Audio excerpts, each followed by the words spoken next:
Saudara, mari kita baca firman Tuhan hari ini di Yohanes 1 ayat 45 sampai 51.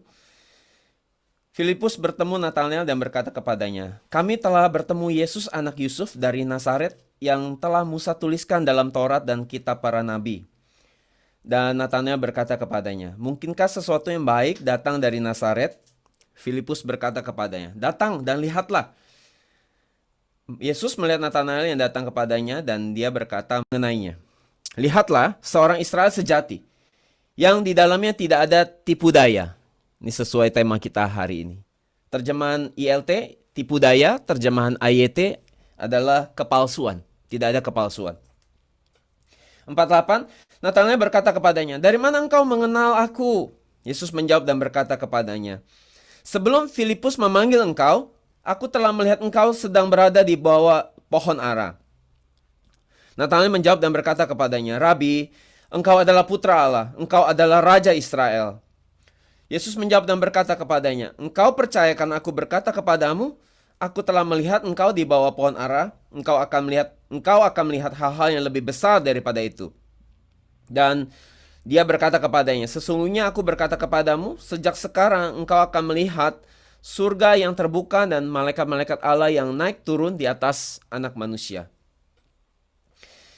Jadi saudara, minggu lalu kita sudah belajar dua murid inti daripada Yesus, yaitu Rasul Yohanes dan Rasul Petrus.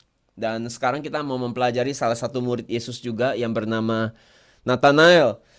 Jarang banget orang khotbahkan ini, jarang sekali orang bicara ini.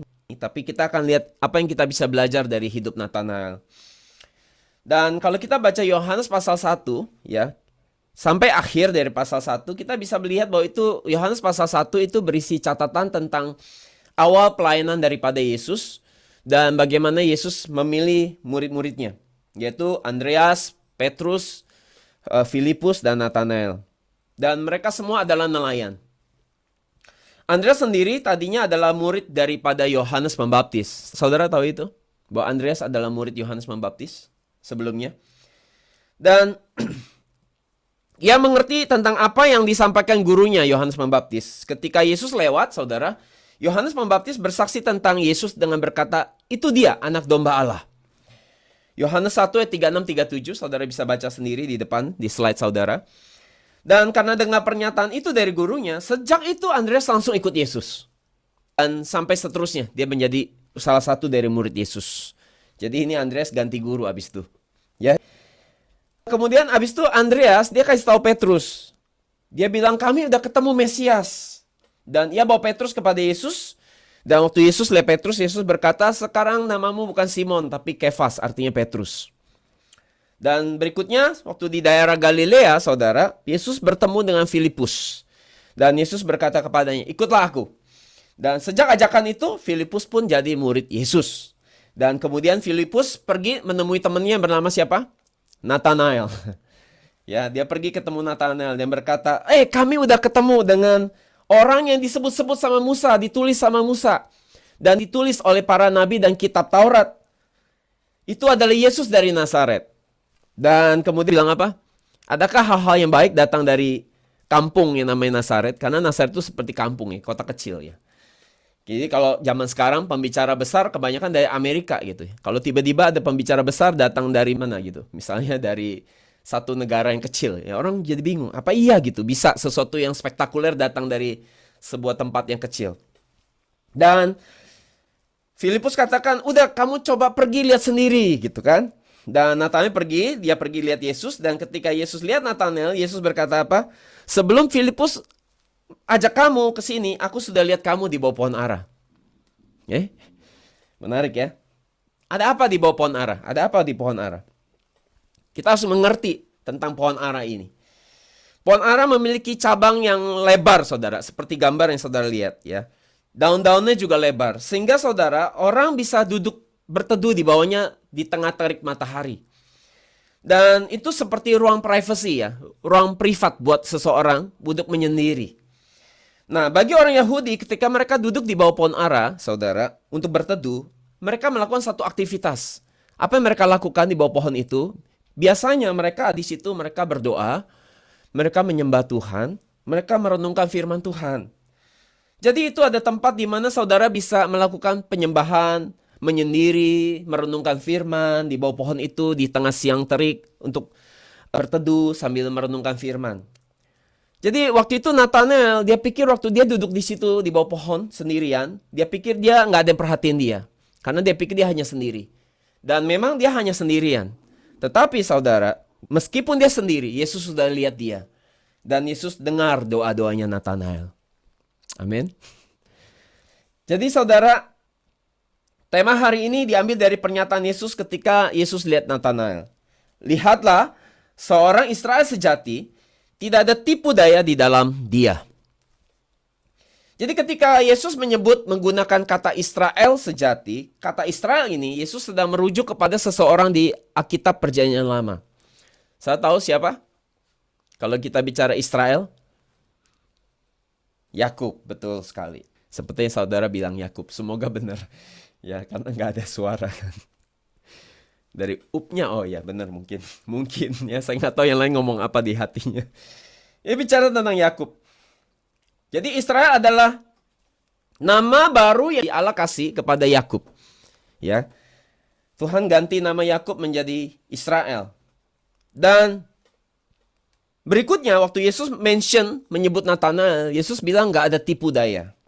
Tipu daya di sini dalam bahasa Yunani adalah dolos. Dolos artinya tipu daya. Nggak ada tipu daya. Jadi artinya apa? Nathanael bukan seorang penipu. Dia adalah orang yang nggak punya tipu muslihat. Dan jika kita hubungkan dengan Yakub, Yakub adalah seorang penipu. Yakub dalam bahasa Ibrani artinya adalah orang yang memegang tumit.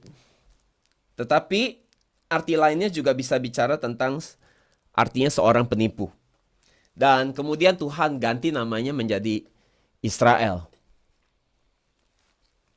Jadi dengan kata lain, waktu Yesus menyatakan bahwa Israel sejati kepada Nathanael, itu artinya Yesus sedang merujuk kepada satu sosok tokoh yang namanya Yakub. Saya bisa baca nanti di Kejadian 27 ayat 35. Referensinya. Jadi bicara mengenai bagaimana Yakub mencuri hak sulung dari kakaknya Esau. Di ayat ini kita bisa lihat bagaimana Yakub telah mencuri hak sulungnya. Hak sulung dari Esau. Ya, di Kejadian 27 ayat 35. Dan kemudian Yakub melarikan diri dari Esau yang mau membunuh dia. Dan kemudian dia pergi kemana? Dia pergi ke Padan Aram. Ke rumah pamannya yang bernama Laban. Dan dia kerja di rumah Laban berapa tahun? 20 tahun. Dan 20 tahun ini adalah namanya kita sebut sebagai proses pelatihan dari Tuhan itu dimulai dalam hidup dia. Dia menjadi sangat menderita di sana. Ia harus melalui banyak sekali kesusahan. Dan memang Tuhan izinkan dia harus mengalami proses itu. Di rumah Laban. Kenapa? Karena Tuhan punya tujuan mau menjadikan dia pribadi yang baru pada akhirnya. Tujuannya apa? Untuk memberikan nama yang baru buat dia. Yaitu apa artinya? Israel. Jadi Israel artinya apa? Israel artinya dia yang menang. Dia yang menang. Dan kata dia yang menang ini, saudara bisa temukan nanti di mana? Di Alkitab Perjanjian Baru, di Wahyu 2 ayat 7. Saya baca, ia yang memiliki telinga biarlah mendengar apa yang dikatakan roh kepada jemaat-jemaat. Kepada dia yang menang, betul? Dia yang menang, aku akan memberikan makan dari pohon kehidupan yang ada di Taman Allah. Jadi hanya mereka yang menang yang bisa makan pohon kehidupan. Kiranya setiap kita boleh jadi orang yang menang. Sehingga kita boleh menikmati makan dari pohon kehidupan di Taman Eden. Amin. Saudara mau jadi orang yang menang? Jadi bagi mereka yang menang, Tuhan akan memberikan mereka bisa makan dari pohon kehidupan. Dengan kata lain, nama Israel merujuk pada kitab Wahyu tadi. Artinya nama Israel itu bukan hanya diberikan buat Yakub. Tetapi nama Israel itu juga mau diberikan buat siapa? Buat setiap saudara yang hari ini dengar firman yang berharga ini. Bahwa saudara juga bisa jadi Israel rohani ya. Israel yang sejati. Dan kalau saudara bisa jadi Israel yang sejati, saudara bisa masuk ke Taman Firdaus. Tuhan kasih izin sama saudara bisa masuk ke Taman Firdaus.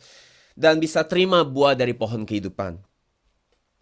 Jadi panggilan yang Yesus berikan buat Nathanael, yaitu Israel sejati, saudara.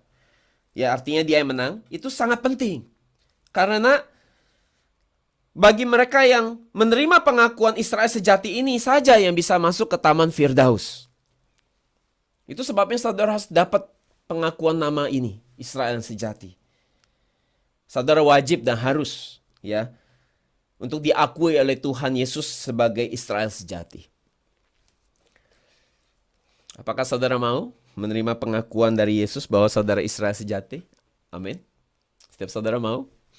Semua kita mau ya. Walaupun dijawab di hati, saya lihat hati saudara jawab mau.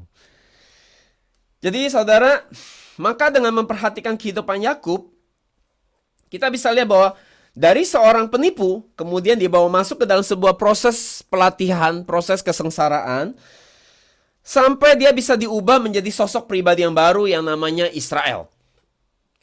Dan seluruh proses yang dia alami ini, tujuannya adalah untuk membuat dia bisa menerima nama itu, yaitu nama Israel. Dan proses ini juga adalah proses kehidupan iman kita hari ini yang mau jadi Israel sejati. Bahwa kita yang berdosa, Tuhan mau ubah kita menjadi umat Tuhan yang kudus, sehingga kita boleh jadi Israel yang sejati yang memiliki rupa dan citra gambar Allah. Amin. Saudara mau? Jadi apa maksudnya waktu Yesus menyebut Nathanael dengan sebutan Israel sejati? Apa maksudnya kata sejati di sini? Kata sejati di dalam bahasa Yunani itu adalah aletos. Aletos. Aletos artinya apa? Artinya benar, sejati, tulus, jujur. Sekali lagi, benar, sejati, tulus, jujur. Jadi jika Nathanael adalah Israel sejati, ya, Nathanael ada Israel sejati, artinya ada Israel yang palsu. Kan gitu ya, kalau barang original, tas original pasti ada tas KW-nya. Nah, jadi kalau ada yang sejati, ada yang palsu. Dan Alkitab juga setuju tentang hal ini, bahwa ada Israel sejati, ada Israel yang palsu. Kita bisa lihat di mana ayatnya, kita bisa lihat di Roma 9 ayat 6b, terjemah ayatnya kita baca. Sebab tidak semua orang yang berasal dari Israel adalah orang Israel. Betul? Jadi apa maksudnya? Meski saudara terlahir dari keluarga Yahudi, darah Yahudi mengalir di dalam diri saudara, itu tidak otomatis menjadikan saudara seorang Israel sejati di mata Tuhan. Artinya saudara, Israel sejati ini adalah Israel secara rohania, bukan sekedar kelahiran. Jadi meski saudara asli orang Yahudi, punya paspor Yahudi, di mata Tuhan itu tidak otomatis saudara dianggap Israel yang sejati. Karena Israel yang sejati di sini adalah menurut hal-hal rohani. Bukan secara jasmani atau kelahiran. Roma 9 ayat 8b kita baca. Anak-anak perjanjian saja yang terhitung sebagai keturunan. Jadi artinya apa? Israel yang sejati harus dari apa? Anak-anak perjanjian. Jadi Israel sejati sama dengan anak-anak perjanjian. Sekali lagi, Israel sejati itu sama dengan anak-anak perjanjian. Kita baca sendiri, saudara nanti baca di Roma 2, 28-29. Ini ayat referensinya, saudara bisa baca di depan. Jadi Yahudi dimaksudkan di sini bukan Yahudi secara lahiriah, tetapi Yahudi secara rohania. Itu sebabnya setiap kita harus jadi Israel secara rohania. Dan itu yang jauh lebih penting, saudara. Kalau begitu, apa arti dari anak-anak perjanjian? Apa maksudnya anak perjanjian? Bagaimana bisa jadi anak perjanjian? Setiap kita kan mau ya untuk jadi anak perjanjian. Jadi melalui hidup Yakub, melalui proses ujian yang dia lalui oleh Yakub, kita akan belajar gimana dari seorang Yakub ini diproses sampai jadi seorang Israel. Sehingga kita juga bisa belajar dari hidup Yakub untuk kita jadi seorang Israel sejati. Maka kita lihat karakteristik daripada Yakub. Jadi kita lihat apa kriteria dari anak perjanjian. Seperti apa kriteria anak perjanjian? Yang pertama saudara kita lihat dari hidup Yakub. Yang pertama, Yakub sangat menginginkan hak sulung. Sekali lagi, Yakub sangat menginginkan hak sulung. Ya. Nah, kita selama ini mungkin sering dengar kata sulung. Saudara ngerti nggak arti sulung? Udah berapa lama saudara jadi Kristen? Saudara ngerti jadi sulung? Tahu, sulung. Kenapa mesti jadi sulung? Kenapa Yakub ingin sekali jadi anak sulung? Yang pertama, saudara, kita akan lihat kenapa penting jadi sulung. Saudara perhatikan baik-baik. Yang pertama, anak sulung, ya, itu menerima berkat 2 kali lipat. Menerima warisan dari orang tuanya 2 kali lipat. Ulangan 21:17. Ya, ini secara lahiriah. Tapi secara rohani apa? Yang kedua, anak sulung, kalau saya pelajari di Alkitab, itu mereka menerima pewarisan iman dari ayahnya. Jadi, anak yang mewarisi iman ayahnya itu anak sulung. Tetapi sekarang, sulung bukan secara lagi jasmania. Karena Tuhan sudah cukup kecewa sama banyak anak sulung secara jasmania, mereka nggak bisa jadi anak sulung secara rohania. Itu sebabnya pemilihan anak sulung secara iman bukan lagi diukur secara kelahiran, tapi secara rohania. Itu sebabnya saya bisa perhatikan, Abraham mewariskan imannya kepada Ishak. Dan Ishak mewariskan imannya kepada siapa? Bukan kepada Esau. Tapi kepada siapa? Yakub. Walaupun Yakub bukan anak sulung. Tapi sulung di mata Tuhan bukan Esau, tapi Yakub. Dan Yakub meneruskan imannya kepada siapa? Bukan kepada Ruben. Tetapi kepada siapa? Kepada Yusuf. Dan Yusuf bukan anak sulung. Saya perhatikan, sulung di sini sekarang bukan lagi bicara lahiriah, tapi rohani. Dan yang paling penting, ini dengar baik-baik. Ini yang paling penting lagi. Yang ketiga, ini yang paling penting, saya perhatikan. Kenapa kita harus jadi sulung? Anggap ini serius, saudara. Jangan main-main. Hanya anak sulung ada di sorga. Sekali lagi saya ulang. Hanya anak sulung ada di sorga. Itu sebabnya sangat penting untuk jadi sulung. Itu kenapa saudara harus tahu kenapa Yakub ingin sekali menjadi anak sulung. Bukan secara lahiriah, tapi secara rohania. Ibrani 12 ayat 23, saudara bisa baca. Mungkin saudara belum pernah dengar ini. Tapi saya bisa lihat betapa pentingnya jadi anak sulung. Dan yang keempat, yang gak kalah pentingnya lagi, bahwa anak sulung, mereka adalah orang yang termasuk dalam kelompok 144.000. Menurut catatan Wahyu, pasal 14 ayat 3-5.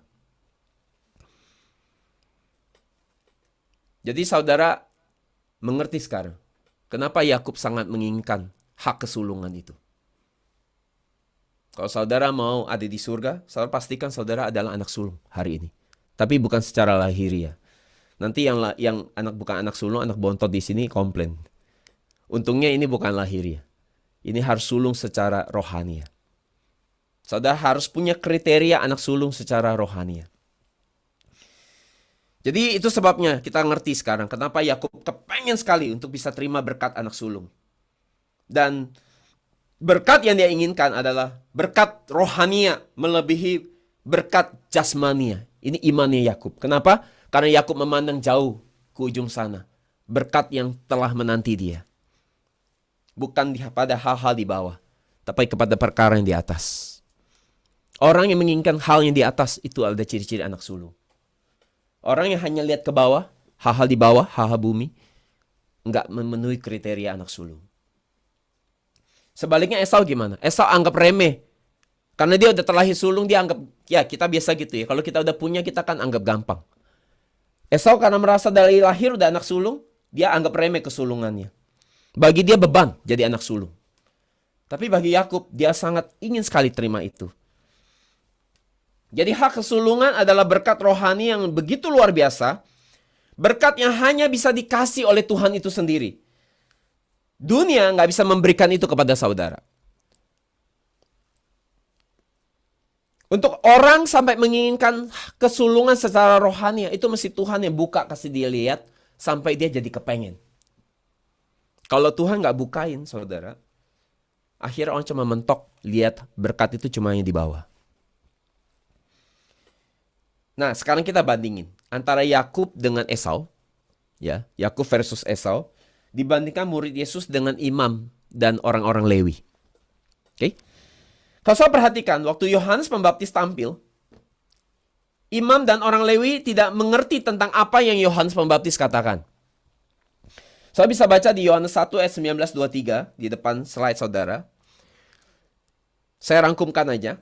Jadi waktu Yohanes Pembaptis tampil, dia khotbah, dia berseru-seru di padang belantara, saudara. Imam dan Lewi bertanya kepada dia, siapa kamu? Kamu tuh siapa? Dan dia langsung jawab dengan jujur. Dia bilang, aku bukan Mesias. Terus mereka tanya lagi, kalau begitu, kalau kamu bukan Mesias, kamu Elia bukan? Nabi Elia bukan? Karena di kitab Perjanjian Lama ada dinubuatkan bahwa Elia akan datang lagi. Jadi orang kan nanya, kamu Elia bukan? Dan dia jawab apa? Aku juga bukan Elia. Terus ditanya, kamu Nabi yang akan datang? Dia juga jawab, aku bukan itu. Terus mereka tanya, imam dan orang Lewi, para imam dan orang Lewi nanya, kalau begitu siapa kamu? Dia bilang apa? Aku adalah suara yang berseru-seru di padang gurun. Luruskanlah jalan Tuhan. Dan dia mengutip pernyataan ini dari kitab Nabi Yesaya. Kemudian karena mereka dengar jawaban seperti itu, mereka mulai bilang sama temannya. Imam dan Lewi ini bilang, ya sudah, kita tinggalin dia aja. Ternyata dia nobody ya. Dia bukan siapa-siapa. Ya kita pergi aja. Dan saudara, imam dan orang Lewi, mereka adalah sulung bagi umat Israel. Jadi imam dan orang Lewi harusnya mereka lebih banyak tahu Alkitab dibanding orang awam. Betul? Tetapi mereka nggak ngerti sama sekali apa Yohanes katakan. Jadi imam dan orang Lewi ini tidak tertarik sama sekali tentang apakah Mesias itu akan datang atau tidak. Mereka nggak peduli sama sekali tentang hal itu. Itu yang buat mereka nggak ngerti waktu Yohanes ngomong tentang mengutip apa yang ditulis di kitab Nabi Yesaya. Saudara, tahu kapan orang Lewi, suku Lewi, ya, mereka diangkat jadi sulung dari 12 suku Israel? Saya tahu. Pada peristiwa apa dan kapan kejadiannya? Kalau di suku Lewi, satu suku ini langsung sulung. Di mata Tuhan tuh sulung semua. Saya tahu peristiwa apa yang bikin mereka dispesialkan begitu sama Tuhan? Ya, cari tahu sendiri nanti. Lihat catatan yang lama. Jadi waktu Yesus datang, Mesias yang sudah dinubuatkan di kitab Perjanjian Lama ini datang, orang Lewi, imam, mereka nggak sadar bahwa Mesiasnya udah datang. Sehingga mereka gagal mempersiapkan diri untuk menyambut Mesias yang udah datang, yang dituliskan oleh kitab Musa, Taurat yang mereka baca setiap hari, yang mereka selidiki, tapi Mesiasnya datang mereka nggak bisa lihat, mereka nggak bisa tahu.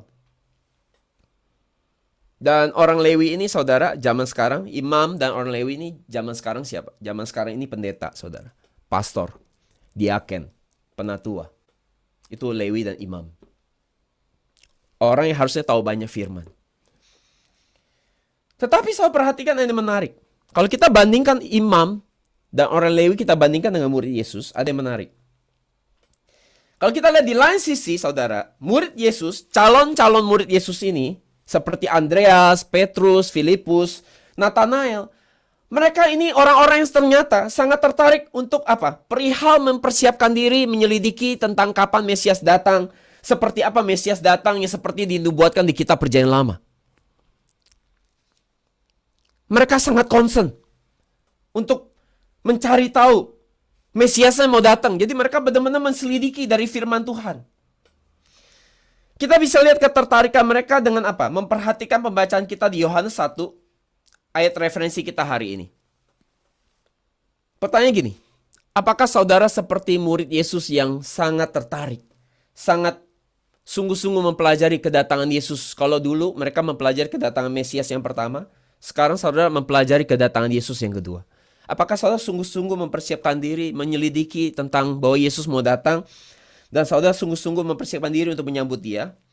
Atau saudara seperti orang lain pada umumnya, yang terlalu asik dengan kesenangan dunia, dan gak pernah peduli lagi Yesus yang mau datang gak datang, saudara don't care. Toh juga dari dulu dibilang Tuhan mau datang gak datang-datang. Jadi ya udahlah, mungkin gak jadi datang. Tetapi kalau saudara adalah murid Yesus, saudara pasti lebih tertarik untuk menyelidiki kedatangannya dibanding kesenangan apapun juga. Dan mempersiapkan diri untuk menyambut dia.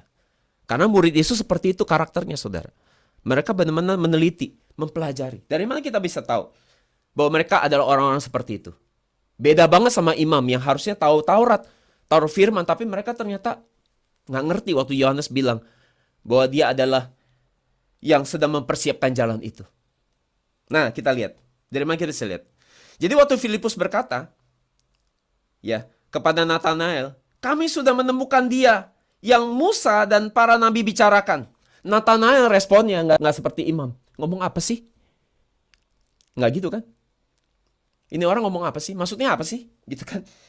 Nathanael responnya nggak begitu loh. Tapi apa? Dia langsung berespon. Dia langsung tahu apa yang dimaksud oleh Filipus. Maka dia bilang, apakah ada hal besar datang dari Nazaret? Dia udah tahu. Maksudnya apa ini? Jadi artinya apa? Murid-murid Yesus sebelum mereka dipilih oleh Yesus, mereka sudah banyak memikirkan mengenai kedatangan Mesias. Mereka menyelidiki dan mempelajari kedatangan Mesias menurut kitab Taurat dan kitab para nabi. Bagaimana dengan saudara? Sudah seperti murid Yesus ini, sungguh-sungguh belajar firman untuk mempelajari kedatangan kedua? Jadi Nathanael tahu persis bahwa di Alkitab Perjanjian Lama menubuatkan kedatangan Mesias, yaitu Kristus. Jadi pada saat Filipus berkata tentang Mesias, dia langsung klik, dia langsung paham, dia langsung tahu apa yang dimaksud.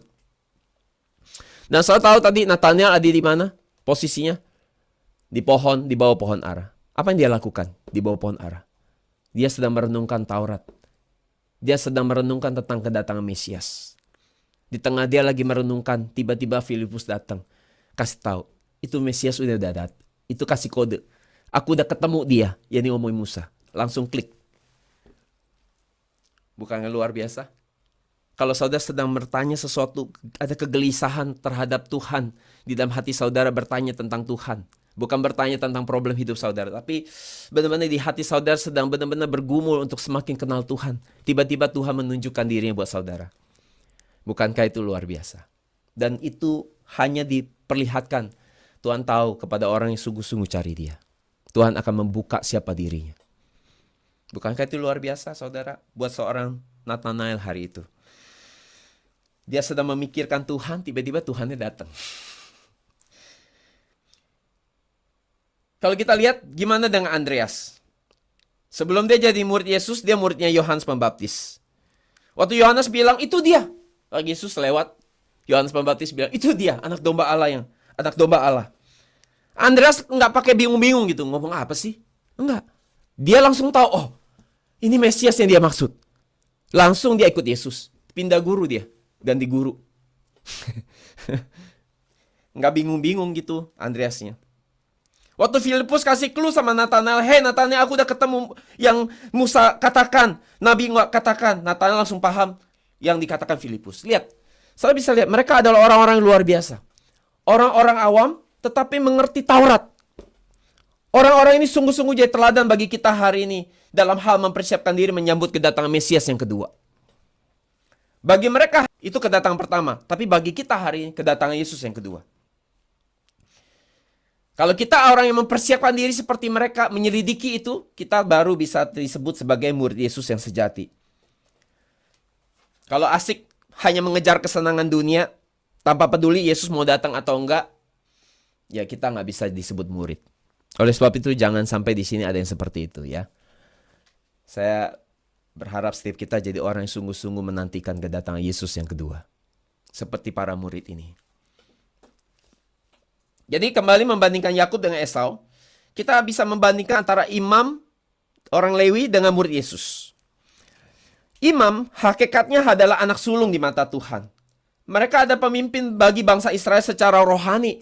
Mereka harusnya yang terdepan secara rohani. Tetapi mereka gagal menjadi orang yang terdepan secara rohani. Mereka malah terlalu kedagingan, terlalu cinta hal dunia. Seperti Esau juga, dia terlahir anak sulung, tetapi dia anggap remeh kesulungannya. Sedangkan murid-murid Yesus itu adalah nelayan, orang-orang yang awam, mereka ada di posisi mungkin secara jabatan rohani mereka di bawah sekali, tetapi kita bisa lihat bahwa secara rohani dalam menyambut kedatangan Mesias, mereka adalah orang-orang terdepan. Meski mereka adalah orang-orang hanya orang awam. Jadi saya perhatikan, jabatan nggak bisa menggaransi seseorang rohani atau nggak rohani. Rohani dan tidak rohani bukan karena jabatan saudara. Punya jabatan rohani. Tapi itu bicara hati saudara sama Tuhan. Hati saudara ada sama Tuhan atau enggak? Atau sama dunia? Melakukan apapun juga, saudara. Kalau hatinya rohani, saudara maupun di dunia sekuler sekalipun, itu akan jadi rohani. Tapi kalau itu pun di gereja, tapi kalau hatinya duniawi, saudara di gereja pun bisa jadi pekerjaan yang duniawi. Itu kembali ke hati kita masing-masing. Jadi orang-orang awam ini yang adalah nelayan, mereka lebih tahu banyak Alkitab daripada imam. Mereka telah nyiapin diri baik-baik untuk nyambut Yesus. Dengan kata lain, orang-orang ini seperti Yakub yang memiliki keinginan yang kuat untuk bisa menjadi sulung. Untuk bisa menerima berkat yang rohani yang besar melebihi berkat jasmania. Jadi ini sebabnya saudara, hati kita hari ini harus punya hati yang seperti itu. Kita harus menjadi orang yang menginginkan berkat rohania melebihi berkat jasmania. Berkat-berkat lainnya di dunia ini. Kita harus mau menginginkan berkat hak sulung ini lebih dulu. Kenapa? Karena hanya anak sulung yang ada di sorga. Jadi ciri-ciri mereka menginginkan berkat sulung adalah mereka yang seperti murid Yesus yang amat sangat merindukan kedatangan Mesias. Bagi kita merindukan kedatangan Yesus yang kedua. Sehingga kita bisa disebut murid Yesus yang sejati. Orang lain boleh lupa, orang lain boleh nggak ingat itu, orang lain boleh asik dengan dunianya sendiri, kesenangan dunia. Tetapi kita murid Yesus yang sejati, kita nggak seperti mereka. Kita mau jadi orang-orang yang sungguh memikirkan siang malam tentang kapan kekasih jiwa kita yang namanya Yesus ini akan datang kedua kali. Rasanya udah nggak tahan pengen ketemu. Yang kedua saudara, Yakub adalah orang yang menang dari proses pelatihan dari Tuhan. Dia adalah orang yang menang dari proses pelatihan dari Tuhan. Yakub, saudara, dia bikin skema supaya Esau jual hak kesulungannya. Sejak peristiwa itu dimulailah proses pemurnian Tuhan buat hidup dia. Ini sama seperti kita hari ini. Waktu kita terima Yesus, kita sepertinya sudah terima hak sulung ya. Kita yang terima Yesus, kita percaya Yesus, kita seperti terima hak sulung. Dan kita pasti berpikir bahwa ketika kita terima Yesus, hidup kita akan jadi lancar, kita akan jadi makmur, semua berjalan baik. Tapi kenyataan justru enggak. Waktu kita sungguh-sungguh ikut Yesus, percaya Yesus, hidup kita malah sepertinya terbalik ya. Ada banyak masalah, ada banyak kesulitan yang terjadi. Demikian juga Yakub, waktu dia terima hak sulungnya, waktu dia merebut itu dari Esau, justru hidupnya jadi bukan lebih enak, tapi jadi lebih susah. Akan tetapi saudara, meskipun kita harus mengalami kesulitan untuk mendapatkan hak kesulungan kita ini, kita harus jadi orang yang gak boleh jadi lemah dan putus asa untuk percaya Tuhan. Tetapi kita harus jadi orang yang terus setia di dalam proses pelatihan dan pemurnian yang Tuhan izinkan dalam hidup kita, untuk membuat kita bisa jadi Israel yang sejati. Amin saudara. Jangan menyerah. Terus bertahan. Semakin selalu bertahan, selalu bisa tahu bahwa hal rohani yang berharga. Semakin saudara susah, saudara bertahan untuk terus mempertahankan kemurnian saudara.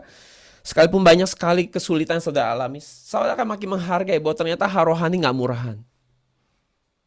Menuntut banyak sekali pengorbanan. Banyak sekali penderitaan. Banyak air mata. Sehingga saya bisa tahu bahwa hal rohani ada sesuatu yang layak diperjuangkan. Jadi Yakub melarikan diri dari Esau. Dan akhirnya sampai ke satu tempat bernama Luz. Kejadian 28, 10, 22. Kemudian dia bermimpi dalam hadirat Tuhan yang luar biasa. Ialah pintu surga terbuka. Dan kemudian dia lihat ada tangga dari bumi mencapai ke surga. Dan malaikat turun naik dari tangga itu.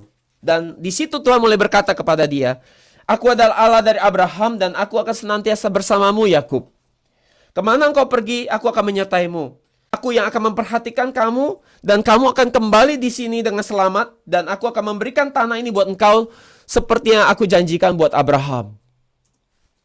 Dan ketika Yakub bangun, dia bilang apa? "Tuhan, kalau memang mimpi ini benar, kalau itu memang engkau, bahwa engkau adalah Tuhan yang akan selalu menyertai aku, dan apabila engkau buat aku bisa pulang kembali ke sini, ya, dengan selamat tentunya, karena dia tahu Esau mau bunuh dia dengan selamat, maka aku akan menjadi engkau Tuhan atas seluruh kehidupanku, di sepanjang umur hidupku. Aku mau jadikan Kau Tuhan buat hidupku. Dan aku akan memberikan 1/10 hartaku untuk dipersembahkan buat Engkau. Semuanya. Dan aku akan memberikan persembahan kepadamu di tempat ini. Di tempat Engkau menjumpai aku. Nah, itu ada sumpah Yakub hari itu. Dan Yakub mengganti tempat itu menjadi Betel. Betel. Dari Luz jadi Betel. Dan akhirnya dia tiba sampai di rumah pamannya, Laban. Dan Tuhan pasti sangat senang melihat Yakub sangat menginginkan hak kesulungannya. Itu hal yang baik pasti di mata Tuhan. Akan tetapi, saudara, Yakub masih manusia biasa. Manusia masih punya dosa. Masih punya kelemahan. Khususnya kelemahan atau dosa di dalam area tipu daya. Dan Tuhan mau membuang karakter ini dalam dirinya. Jadi ini sama seperti kita hari ini. Kita semua di sini sudah terima Yesus. Kita semua di sini kita pengen pergi ke sorga. Kita terima keselamatan dari Tuhan. Kita semua pengen punya hak kesulungan. Akan tetapi masalahnya di dalam diri kita semua di sini masing-masing kita punya dosa. Dan setiap kita punya dosa yang beda-beda, ya. Tetapi intinya semua kita di sini belum ada yang sempurna. Setiap kita punya keburukan di dalam diri kita, kecenderungan dosa, dan Tuhan untuk jadikan kita Israel sejati, Tuhan mau itu dibuang dalam hidup kita. Dan tentunya ada proses yang sakit untuk mengeluarkan itu dalam diri kita. Dan itu pasti gak mudah. Dan kita bisa lihat proses ini dari mana? Perjalanan hidup Yakub. Jadi waktu dia 20 tahun di rumah Laban, Yakub adalah yang penipu. Apa yang Tuhan kerjakan dalam diri dia? Tuhan taruh dia di bawah seorang yang lebih hebat lagi tipu dayanya. Tuhan taruh dia di bawah seseorang rajanya tukang tipu. Ya kan? Yang tipu daya lebih parah lagi dari dia. Ya, yang lebih hebat lagi. Skema penipuannya melebihi Yakub. Kejadian 31, 41, 42. Jadi kalau saya baca di Kejadian 31, 41, 42, jadi selama dia di rumah Laban, Yakub bilang apa? Yakub bilang, kamu nih udah ubah aturan buat upahku sebanyak 10 kali sejak aku kerja 20 tahun di rumah kamu. 10 tuh artinya udah lengkap. Lengkap sudah, angka 10 itu artinya komplit, lengkap sudah. Ya. Jadi kayak gini, Laban bilang sama Yakub, kalau kamu kerjain ini, aku nanti bayar gaji kamu 1 juta. So Yakub kerja sungguh-sungguh, dia lakukan dengan sungguh-sungguh. Terus ketika waktu bayaran, tiba-tiba Laban gak bayar dia 1 juta, Laban bayar dia 200.000. Yakub bingung kan. Terus Laban akhirnya mulai, karena dia penuh dengan tipu daya, dia mulai bikin banyak cerita. Ya karena kamu masih kurang lakukan yang ini. Yang ini kurang bagus, padahal udah bagus gitu ya. Pokoknya segala cara yang penting jangan bayar dia sesuai. Ya itu yang Laban lakukan buat Yakub. Dan Alkitab katakan sebanyak 10 kali. Jadi dia bayar Yakub di bawah harga yang seharusnya. Dia bayar Yakub begitu rendah dari yang dijanjikan. Jadi Laban adalah orang yang sangat licik, sangat tricky. Dan ayat 42 Yakub katakan, kalau Tuhan gak bersama aku, kamu tentu udah suruh aku pulang dengan tangan kosong. Engkau akan bikin aku bangkrut. Gak punya apa-apa. Tapi karena Tuhan bela aku, Tuhan kasih kembali apa yang jadi hak milikku. Tapi kalau kita lihat di sisi lain, Tuhan pakai seorang Laban yang jahat ini untuk apa? Untuk melatih seorang Yakub. Untuk bisa ngaca. Untuk buat dia bisa merasakan bagaimana jadi orang yang dicurangi. Untuk mengeluarkan kecenderungan tipu daya di dalam dirinya. Dan itu dibutuhkan berapa tahun untuk ngajarin dia? 20 tahun. Untuk melatih seorang Yakub. Jadi setelah 20 tahun Yakub pulang ke Kanaan. Dan dalam perjalanan pulang dia dengar bahwa kakaknya Esau yang mau bunuh dia bawa 400 orang untuk datangin dia. Dan saudara kalau jadi Yakub, saudara pasti ada orang benci saudara 20 tahun sudah. Saudara kalau jadi Yakub, saudara pasti takut dan gelisah sekali hari itu. Jadi akhirnya dia kirim anak istrinya, ya budak-budaknya untuk harta bendanya menyeberangi sungai Yabok, ya menyeberang lebih duluan. Dan dia sendirian tinggal di pinggir sungai Yabok itu untuk berdoa. Di dalam kegelisahan dan kegalauannya. Dan dalam ketakutannya. Dan kita tahu di cerita ini, di situ Tuhan ketemu dengan Yakub. Dan Tuhan bergulat dengan Yakub di tempat itu.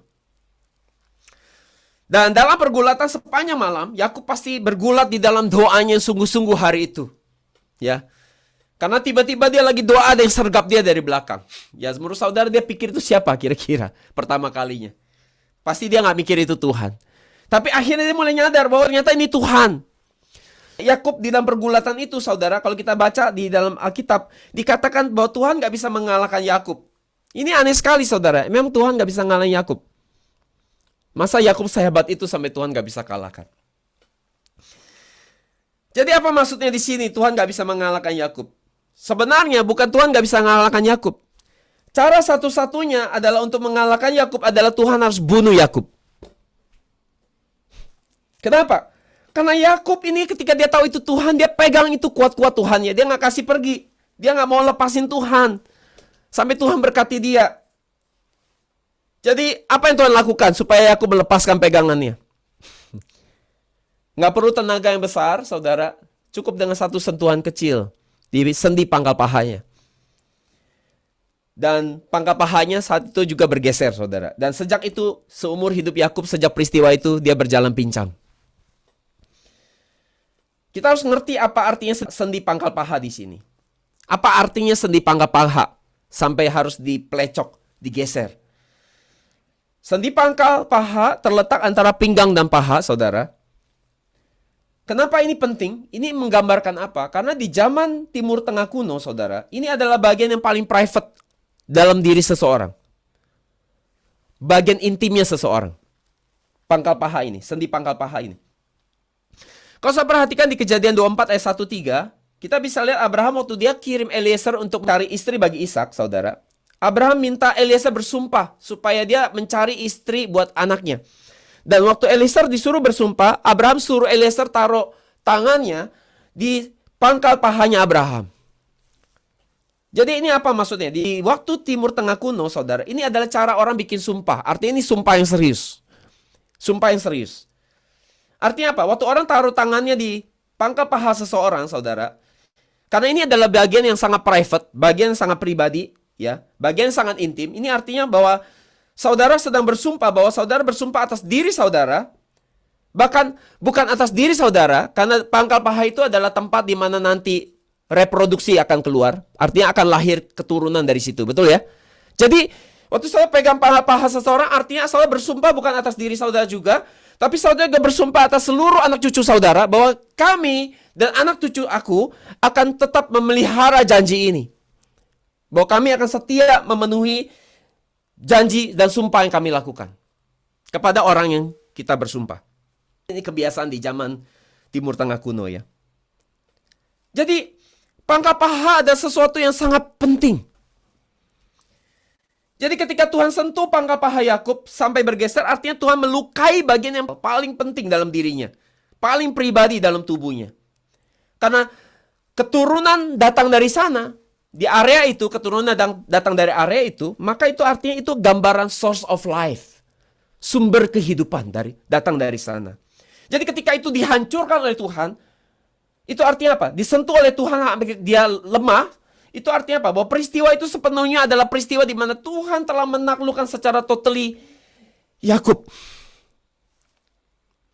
Tuhan telah menaklukkan seluruh kecenderungan dia yang menipu, yang mengandalkan kekuatannya sendiri, yang menggunakan pikiran dia sendiri, yang membawa egonya, saudara. Semuanya sudah ditaklukkan Tuhan di hari itu. Sumber hidupnya bukan dirinya lagi, tetapi Tuhan.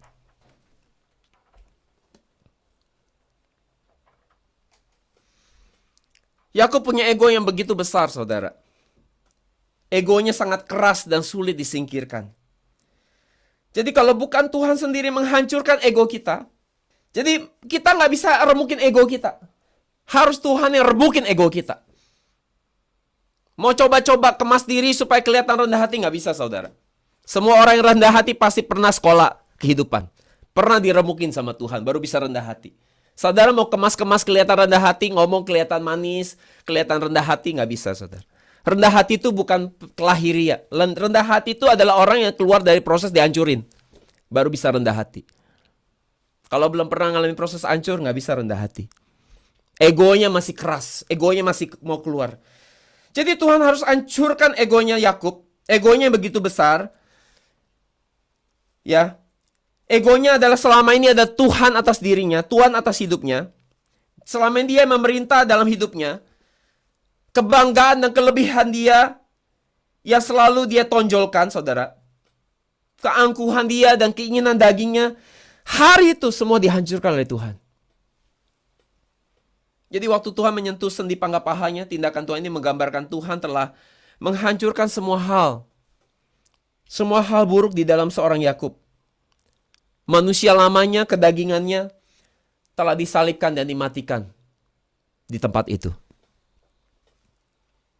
Kita bisa lihat ayat referensinya di Galatia 5 ayat 24. Mereka menjadi milik Yesus Kristus telah menyalibkan nafsu kedagingan serta segala nafsu dan keinginannya. Jadi ayat ini Galatia 5:24 terjadi pada diri Yakub. Pada saat kapan? Saat Tuhan sentuh sendi pangkal pahanya. Jadi dengan kata lain ini ada new chapternya Yakub. Ini adalah babak baru dalam hidup Yakub. Dia telah menjadi orang yang baru di dalam Kristus. Dan karena dia telah menjadi orang yang baru di dalam Kristus, Tuhan harus kasih nama baru buat dia. Karena orang baru butuh nama baru. Jadi kadang Tuhan harus meremukkan kita seremuk-remuknya. Baru kita bisa menyerah, ya kan? Kadang kita egonya masih terus pengen keluar. Jadi kadang udah dihancurin pun kadang-kadang tanduk kita pun masih pengen keluar. Jadi Tuhan harus remukin kita sampai sehalus-halusnya. Dan itu gak enak pasti. Tapi itu bagus buat setiap kita. Kiranya kita semua pernah masuk di dalam tempat peremukan itu. Kiranya semua kita boleh mengalami disentuh pangkal paha kita. Sehingga kita gak mengandalkan diri kita lagi. Jadi kita harus diremukkan sehancur-hancurnya supaya kita gak bisa berdiri lagi dengan diri kita sendiri. Tapi berdiri dengan bantuan Tuhan. Manusia cenderung suka memberontak sama Tuhan, suka melawan Tuhan. Kita suka jadi orang-orang yang udah tahu gak boleh, tapi kita suka penasaran terus coba-coba bikin dosa. Kita suka mencobai Tuhan tepatnya. Dan sikap yang lain adalah kita suka mempertanyakan tentang cara Tuhan pimpin hidup kita. Kita suka mempertanyakan cara didikan Tuhan dalam hidup kita. Dan itu membuat Tuhan harus meremukkan kita sampai sehalus-halusnya. Kejadian 32:32. Jadi sampai hari ini pun umat Israel tidak makan daging yang menutupi sendi pangkal paha karena di bagian itulah otot Yakub terluka. Jadi orang Yahudi sampai hari ini mereka nggak makan daging yang menutupi sendi pangkal paha. Kenapa? Karena di wilayah itu saudara, itu ada posisi di mana Tuhan sentuh Yakub. Apa maksudnya di sini? Bahwa orang Israel, mereka rindu untuk menjadi orang yang seperti Yakub yang menerima nama baru. Untuk menerima iman yang sama dengan leluhur mereka Yakub. Iman untuk menerima nama yang baru. Jadi orang Yahudi, mereka bikin komitmen gak akan makan lagi daging di wilayah pangkal paha itu. Untuk apa? Untuk mengingatkan mereka, untuk menghormati satu peristiwa di mana bapak leluhur mereka telah bertemu Tuhan muka dengan muka dan menerima nama baru Israel yang artinya kemenangan. Jadi orang yang telah bertemu Tuhan dan telah diremukkan Tuhan, orang-orang ini adalah orang yang telah keluar dari proses, barulah mereka bisa terima nama baru yaitu Israel. Jadi pada saat Tuhan memberikan nama baru kepada Yakub, Tuhan jelasin juga, selain Tuhan kasih nama, Tuhan jelasin apa arti nama itu. Apa arti namanya? Waktu Tuhan jelaskan arti nama Israel itu. Kejadian 32:28. Israel artinya kamu telah bergulat dengan Tuhan dan manusia dan kamu menang. Kamu telah bergulat dengan Tuhan dan manusia dan kamu menang. Jadi artinya bahwa kamu telah berkelahi dengan Tuhan dan manusia dan akhir kamu menang. Bukan hanya Tuhan, bukan hanya manusia, tetapi kedua-duanya. Yakub telah menang atas kedua-duanya. Tuhan dan manusia. Kapan ia bergulat dengan manusia menurut saudara? saat dia dengan Esau. Pada saat mereka sama-sama tinggal di Beersheba, dia coba memperdaya kakaknya, merebut hak kesulungannya. Di situ saatnya dia bergulat dengan manusia. Dan kemudian dia bergulat dengan siapa lagi? Dia bergulat dengan pamannya Laban. Dia berkelahi dengan Laban. Dan pada akhirnya di Peniel, ia bergulat dengan siapa? Dengan Tuhan. Jadi kalau sampai Yakub bisa menang atas manusia dengan mengandalkan kekuatannya sendiri, kemampuannya, maka ia akan seterusnya jadi orang yang terus dikuasai oleh ego. Dan memakai kekuatan dia sendiri untuk mendapatkan apa yang dia mau. Dan dia akan mengakhiri kehidupan imannya dengan sangat tragis. Kenapa? Karena ketika saudara merasa diri saudara lebih baik, lebih saleh, lebih benar, lebih sukses dibandingkan orang lain, apa yang akan keluar dalam diri saudara? Ego, keangkuhan, kesombongan. Ego akan terus dikasih makan dalam diri saudara. Semakin hari semakin besar. Ketika saudara berhasil dengan kekuatan diri saudara sendiri. Yakub pun bisa berpikir bahwa semua yang capai, semua yang dia miliki, dia bisa berpikir bahwa itu karena skill dan kepintarannya. Itu karena kebenarannya, karena kesalehan dia sendiri. Semua pencapaiannya itu karena kekuatan dan kemampuan dia yang besar dalam dirinya. Dan kalau dia berpikir seperti itu, maka ego itu akan tetap ada di sana.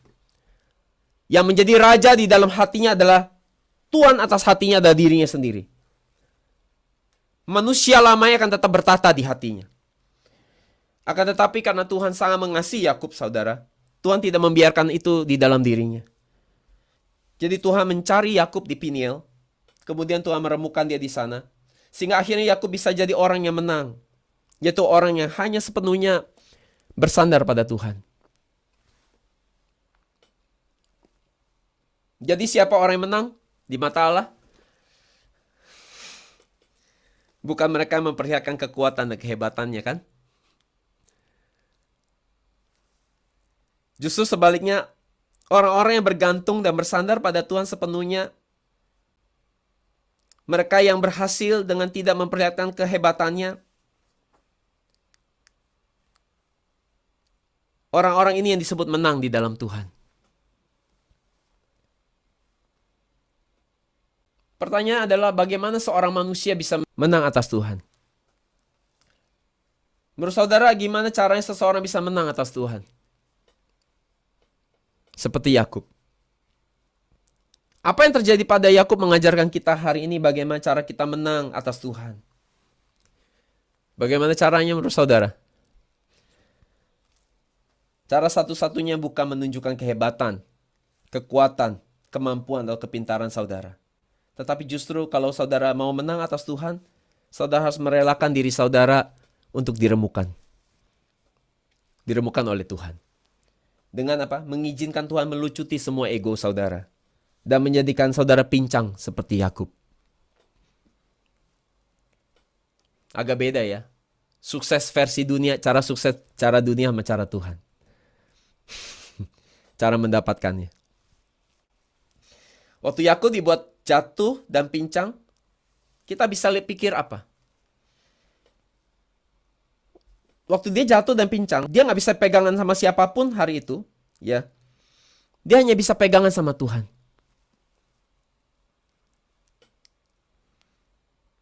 Cara dia bisa bangkit kembali hanya dengan pegangan sama Tuhan. Kenapa? Karena di sungai itu nggak ada siapa-siapa kan? Hanya dia doang sama Tuhan. Sengaja situasi itu diizinkan Tuhan. Supaya dia hanya sendiri di situ. Dan waktu dia hanya bisa pegangan sama Tuhan. Waktu dia mau berdiri karena dia susah. Karena dia udah pincang. Dia hanya bisa bersandar sama Tuhan. Itu yang Tuhan mau terjadi dalam dirinya. Itu yang bikin Tuhan senang waktu lihat peristiwa itu. Itu yang membuat Tuhan mau kasih nama Israel buat dia. Waktu dia hanya mau pegang Tuhan. Waktu dia merasa bahwa dia nggak bisa apa-apa selain hanya bergantung, bersandar sama Tuhan.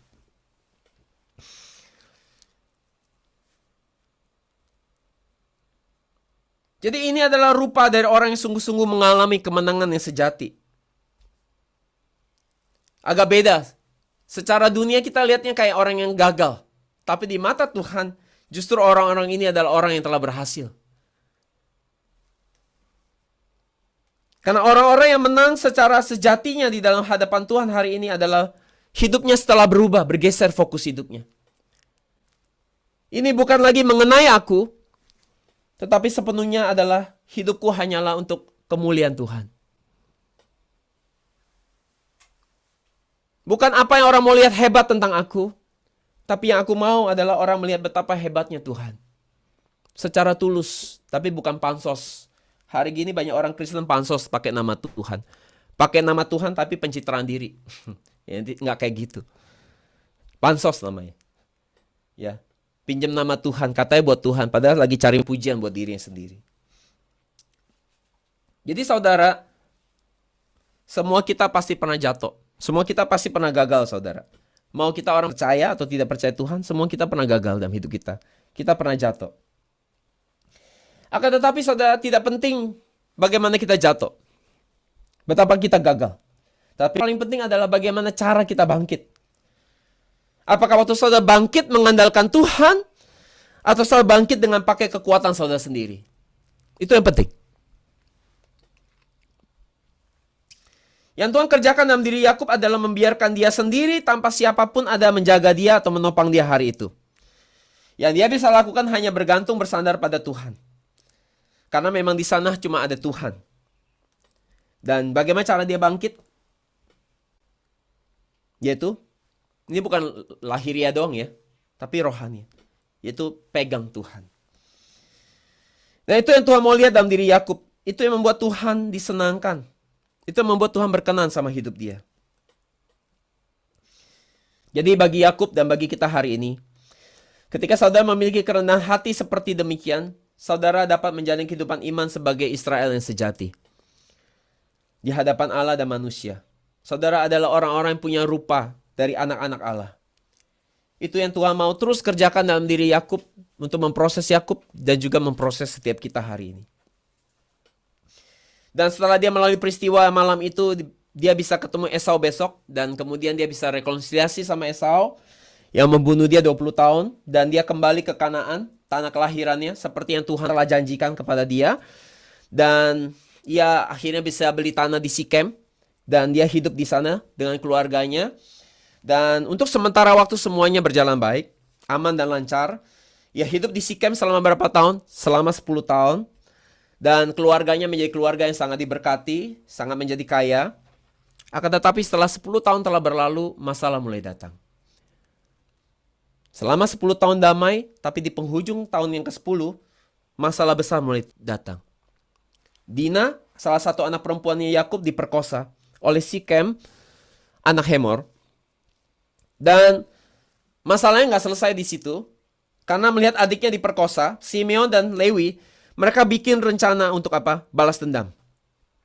Apa yang mereka lakukan? Mereka menggunakan skema tipu daya seperti papanya. Pakai aturan sunat untuk membunuh laki-laki di sana. Dan itu membuat Yakub sangat ketakutan. Karena satu kota itu sekarang memburu keluarga ini. Dan akhirnya Tuhan menampakkan diri kepada Yakub dan berkata, Yakub, pergilah ke Betel. Pergi ke Betel. Dan Yakub bawa seluruh keluarganya pergi ke Betel, saudara. Dan ketika sampai di Betel, ia memberikan korban persembahan kepada Tuhan. Kita baca Kejadian 35 ayat 9. Ketika Yakub kembali dari Padan Aram, perhatikan nih ayat yang penting. Ketika sampai di Betel, ini kata Tuhan, ini kata firman Tuhan, Kejadian 35 ayat 9. Ketika Yakub kembali dari Padan Aram, Allah menampakkan diri lagi kepadanya dan memberkati dia. Ini menarik sekali. Kalau saya perhatikan baik-baik di sini, Alkitab katakan, ketika Yakub kembali dari Padan Aram, aneh sekali. Di momen waktu Yakub balik ke Betel, Alkitab catat bahwa itu seakan-akan Yakub baru keluar dari Padan Aram. Saya perhatikan ayatnya. Padahal Yakub kenyataannya sudah pernah tinggal di Kanaan selama berapa tahun? 10 tahun. Tetapi Alkitab sepertinya hanya mau mengakui bahwa sejak dia balik ke Betel, itu pertama kali Yakub keluar dari Padan Aram. Apa maksudnya? Artinya bahwa Tuhan hanya mengakui momen waktu dia kembali ke Betel sebagai sesuatu yang penting di mata Tuhan. Artinya 10 tahun dia hidup di Kanaan di mata Tuhan tidak dianggap penting. Apa yang bisa kita belajar hari ini?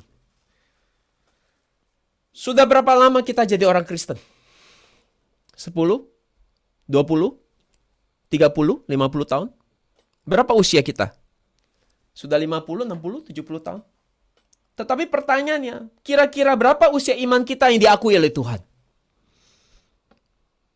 Jangan-jangan 20 tahun kekristenan kita, baru sekarang kita diakui. Itu iman.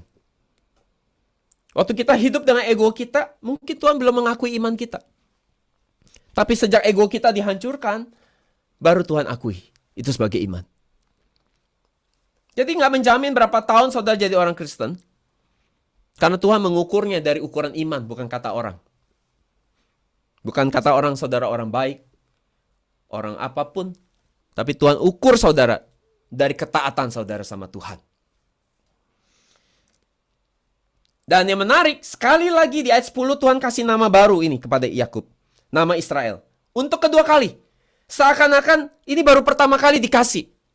Padahal sudah kedua kali. Kejadian 35 ayat 10.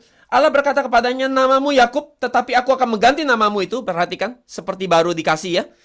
Kamu tidak akan disebut Yakub lagi, nama barumu adalah Israel. Jadi Allah menamainya Israel. Kenapa?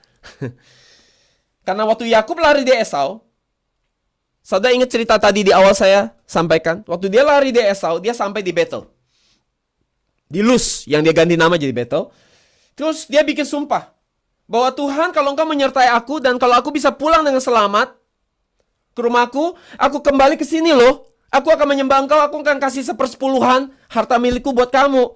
Akan tetapi pertanyaan, apakah Yakub ingat janjinya sama Tuhan? Jadi Tuhan ingatkan sumpahnya dengan kasih tahu dia pergi ke Betel. Waktu dia akhirnya ngalamin kesusahan, tahun ke-10 di Sikem. Waktu dia ngalamin tragis, Tuhan ingetin, pergi ke Betel. Bukan Yakub yang ingat loh, Tuhan yang ingat, pergi ke Betel. Jadi, mungkin tahun 1 sampai tahun ke-10 Tuhan tunggu-tunggu Yakub. Kapan ini orang bayar janjinya? Kapan nih orang bayar sumpahnya? Jadi, sejak Yakub datang ke Betel, baru Tuhan perhitungkan itu. Jadi sejak saudara bayar sumpah saudara, saudara bayar nazar saudara, baru Tuhan memperhitungkan iman saudara. Makanya jangan suka janji-janji kalau belum bisa tepati. Jadi memahami situasi Yakub, ini seperti kita hari ini. Kita harus ngerti kenapa Yakub begitu ya, bisa lupa sama janjinya sama Tuhan, sumpah dia sama Tuhan. Kalau kita bayangkan ini seperti kita hari ini. Jadi kita mungkin mengalami masa-masa yang sulit dalam hidup kita, ya. Karena kita diproses Tuhan, ya. Tuhan murniin kita. Jadi kita berjuang keras untuk keluar dari kondisi kita. Bisa kondisi ekonomi, kondisi apapun juga, ya. Sakit penyakit kita, gitu ya. Dan kemudian Tuhan akhirnya tolong kita, dan akhirnya kita bisa keluar dari sana. Dari kesulitan itu. Dan ketika kita keluar dari sana, saudara akan merasa seperti Yakub mungkin. Saudara akan berpikir bahwa, oh, ini udah puncak iman saya. Ini adalah puncak kemenangan saya. Karena tadi Israel adalah orang yang menang. Ini adalah kemenangan saya. Ini saudara, dan biasanya kebanyakan orang ketika mereka sampai di posisi itu, dalam kondisi seperti itu, ketika masalahnya sudah selesai, sakitnya udah tiba-tiba sembuh, ekonominya sudah lebih baik, ya kan? Dan orang ketika merasa itu puncak kemenangannya, orang mulai perlahan-lahan melepaskan semuanya. Oke? Ini penyakit semua orang. Nah, orang mulai jadi kendor. Ya kan? Dan orang akhirnya mulai agak sedikit mau santai. Ya, karena, 2 tahun ini susah sekali loh. Stres sekali 2 tahun ini bergumul sama penyakit, bergumul sama ekonomi saya. Sekarang udah lebih enak, ya kan? Udah agak lega nih sekarang. Jadi perlahan orang mulai santai, mulai rileks, dan mulai melepaskan semua. Termasuk mulai melepaskan Tuhan. Dan orang jadi malas dan mulai santai, dan itu yang membuat kita membunuh iman kita, membunuh rohani kita. Dan itu yang membuat kita lupa sama janji kita sama Tuhan. Tetapi justru waktu kita lagi kondisi kita kritis, saudara, manusia cenderung baru cari Tuhan sungguh-sungguh. Baru ingat Tuhan. Dan hal yang sama ini terjadi pada Yakub dan keluarganya. Yakub waktu dia 20 tahun dia susah sekali di rumah Laban. Dia mungkin bergumul sekali. Waktu dia bergulat sama Tuhan dia benar-benar susah sekali. Tetapi setelah dia bisa berdamai dengan Esau, semua sudah berbalik, semua sudah lebih enak, lebih aman, saudara. Dan Tuhan sudah akui dia menang, saudara. Dia mulai melepaskan semuanya. Dia mungkin pikir ini ada puncak iman. Ini ada puncak iman saya. Saya udah boleh lebek sedikit. Santai sedikit. Jadi dia mulai santai-santai sedikit lah. Jadi waktu dia 10 tahun di Sikem, dia mulai lebih nyaman, hidupnya lebih enak, udah jadi kaya. Dan perlahan-lahan dia mulai lupa sumpah dia sama Tuhan. Dan kalau saya perhatikan, Tuhan ingatkan setiap kita satu kondisi di mana kita semua harus hati-hati. Ulangan 31 ayat 20 kita baca. Karena ketika aku membawa mereka ke tanah yang melimpah akan susu dan madunya, yang telah kujanjikan dengan sumpah kepada nenek moyangnya, mereka akan makan dan kenyang, serta menjadi makmur. Perhatikan baik-baik. Setelah makan kenyang makmur, apa yang terjadi? Kemudian mereka apa? Berpaling kepada Allah lain dan beribadah kepadanya sehingga menghinaku dan memutuskan perjanjianku. Dikatakan, hati-hati saat kamu kaya. Saat kamu mulai makan enak. Terus kamu jadi kenyang, jadi gemuk. Dan setelah itu kamu lupa dengan Tuhan. Waktu lagi susah cari Tuhan terus. Tapi udah enak, udah senang, mulai menyembah Allah lain. Allah lain artinya berhala. Berhala hari ini bukan patung. Berhala itu bisa hobi saudara, pujian manusia, materi, ya, dosa seksual, itu bisa berhala. Jadi peringatan dari Tuhan kepada kita hari ini, hati-hati. Ketika kehidupan saudara mulai lancar, aman, dan makmur, itu adalah saatnya saudara akan melupakan Tuhan. Dan sebentar lagi saudara akan berpaling pada berhala. Waktu semua baik dan lancar, saudara, itulah ada waktu saudara harus ingat dan hati-hati. Jadi kenapa Tuhan harus ingatkan kita ini? Karena ketika semua sudah baik, manusia cenderung seperti itu. Cenderung menjadi santai, malas, dan kemudian berpaling dan tidak merasa butuh Tuhan lagi. Karena dalam kondisi nyaman, saudara tidak membutuhkan Tuhan. Karena semua sudah tersedia. Tapi waktu susah, kita cari Tuhan. Sama seperti Yakub, sama seperti kita hari ini. Itu sebabnya saudara, kalau sekarang kondisi saudara lagi nyaman, saudara mesti hati-hati. Ya. Tapi kalau saudara bisa cari Tuhan dalam kondisi nyaman seperti ini, wah saudara luar biasa. Tapi harus tetap rendah hati, oke? Nah, kalau yang lagi susah gimana? Ya, kita lihat. Sekarang lagi susah cari Tuhan dia. Rajin dia belajar Alkitab. Nanti kalau udah lancar, kira-kira gimana? Sekarang lagi susah, rendah hati ya. Tapi tunggu, kalau udah kaya raya lagi, sombongnya keluar nggak? Kita tunggu aja, kita tontonin. Ya. Jadi saudara, setiap kita pasti diproses Tuhan. Kita akan dilatih di dalam proses pemurnian. Kita akan ngalamin kesulitan, saudara. Kesesakan di dalam doa kita. Dan ketika kita ngalamin solusi, saudara, sudah keluar dari kesusahan kita, ingatkan diri kita baik-baik. Bahwa ini belum selesai. Oke? Iman kita semua belum sempurna, jadi kita harus terus bertumbuh dewasa, kita harus terus berjaga-jaga di dalam firman dan doa. Dan seperti Yakub, ketika dia diperhitungkan, menerima nama kedua kalinya, ketika kapan? Waktu dia kembali ke Betel. Demikian juga iman kita hari ini. Kita harus jadi orang yang kembali ke Betel. Apa arti Betel dalam bahasa Ibrani? Artinya Betel adalah rumah Allah. Rumah Tuhan. Jadi artinya apa? Saudara, sambil diproses, sambil bertumbuh, saudara, sekalipun saudara ada keluar dari kesulitan saudara nanti, ya yang susah mungkin akan senang lagi.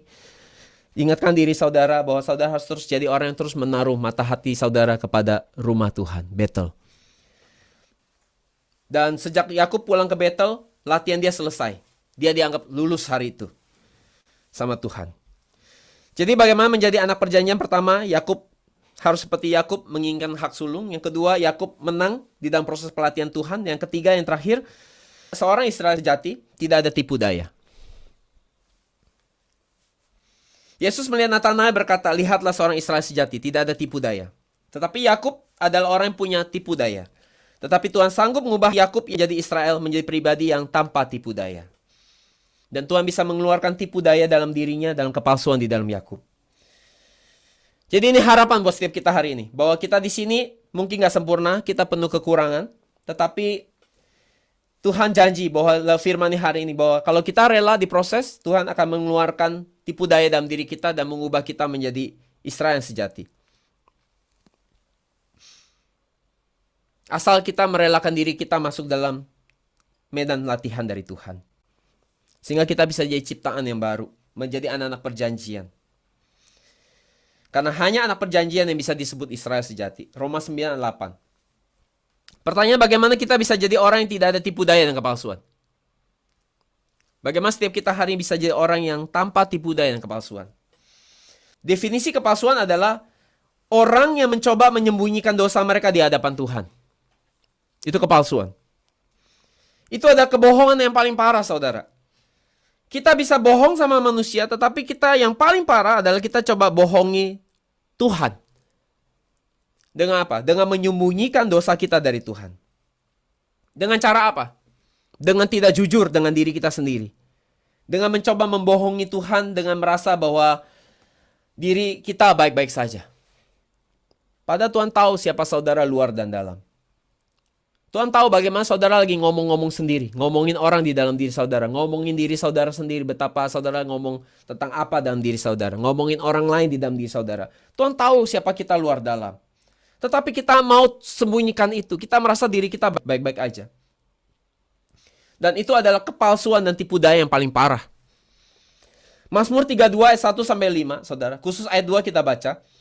Berbahagialah orang yang tidak Tuhan perhitungkan kesalahannya. Perhatikan baik-baik. Dan yang di dalam jiwanya tidak ada apa? Tipu daya. Semakin saudara merasa diri saudara lebih baik dari orang lain, semakin menampakkan betapa saudara sedang menipu diri saudara sendiri. Dan betapa saudara sedang mau menipu Tuhan yang tahu persis siapa diri saudara. Orang lain saudara tipu, dan karena terlalu lama melihara kepalsuan di dalam diri kita di hadapan manusia, akhirnya kita tertipu sama diri kita sendiri.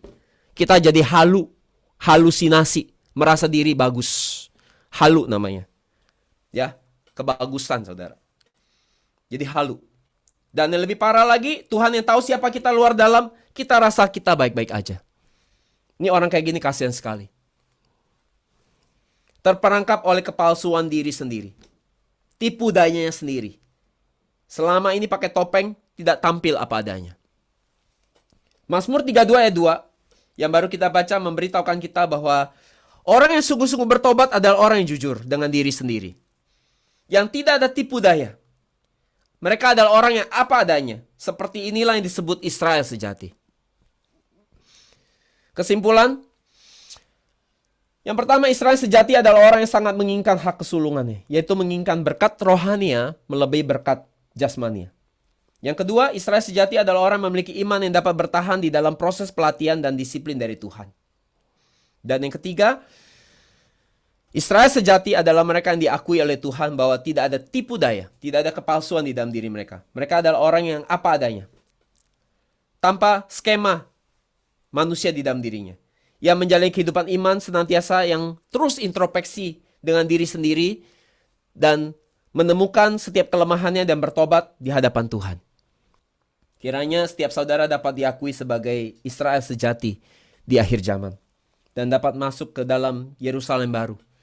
Dan dapat mengambil bagian untuk makan dari pohon kehidupan itu. Saya berdoa dan memberkati kiranya berkat ini turun atas hidup saudara di dalam nama Yesus. Amin.